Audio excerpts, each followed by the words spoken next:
लगातार जिस तरीके से हमारी अर्थव्यवस्था पर चोट पहुंच रही है और लगातार टैरिफ के माध्यम से हमारे व्यापार संकट में जा रहा है, जितना संकट और परेशानियां पैदा हो रही हैं उतना भारतीय जनता पार्टी की विदेश नीति असफल दिखाई दे रही है। ये उनकी असफलता है जिसके कारण हमारे उद्योग, कारोबार और अंतर्गतवा हमारे भारत को फेस करना पड़ रहा है।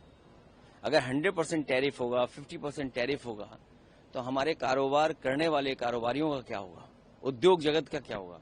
अभी हाल ही में हम लोगों ने देखा कि उत्तर प्रदेश में ट्रेड फेयर हुआ, इन्वेस्टमेंट के लिए प्रयास किया गया कि इन्वेस्टमेंट आए उत्तर प्रदेश में। ये प्रयास तो पहले दिन से शुरू होने चाहिए थे। आखिरकार 9 साल इस सरकार क्या करती रही और दिल्ली की सरकार ने कितना सहयोग किया, और फिर जीएसटी में जो बदलाव आ रहा है, 9 साल तक इन्हें यही पता नहीं था कि गरीबों के लिए कितना नुकसानदेह है। और जिस तरह का जीएसटी लागू हुआ है, बहुत सारे व्यापारी, बहुत से काम करने वाले कारोबारियों को समझ में नहीं आ रहा है कि अंततः क्या होगा जीएसटी का।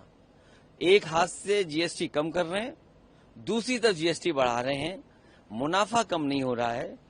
भारत को खुशहाल बनाने के लिए डॉक्टर राम मनोहर लोहिया की दाम बांधो निधि अंतर्गतवा हम लोग को शुरू उसी दिशा में जाना पड़ेगा। लेकिन 100% फार्मास्यूटिकल में हो गया है। इंडिया ने बहुत ज्यादा बड़े प्लेयर्स भी हैं फार्मास्यूटिकल्स को, कितना बड़ा नुकसान इंडस्ट्री में दे। जहां विदेश नीति असफल हुई है, अब भारत में गरीबों को दवाई सस्ती मिलेंगी, भारत के लोगों को दवाई सस्ती मिलेगी। जीएसटी लेकिन अभी कट भी किया गया था दवा में, बहुत और सस्ती हो जाएगी। जीएसटी एक हाथ से ले रहे हैं, एक हाथ से जीएसटी का ऐसा कर रहे हैं तो देना ही पड़ रहा है।